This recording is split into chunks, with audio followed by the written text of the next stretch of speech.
vita ny fiangonana dia tena hoe iterahantsika an'Andriamanitra zany. Teranao ny amin'ny marche pour Jésus ny tany Toulouse Andriamanitra ny fahatongavany mpanomponao taty Andriamanitra be dia be ny olona maniry hoe izy mpanompon'Andriamanitra hamangy sy hiaino fiangonantsika nomen'Andriamanitra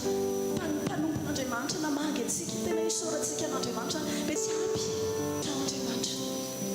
sy afa-tsy zasinao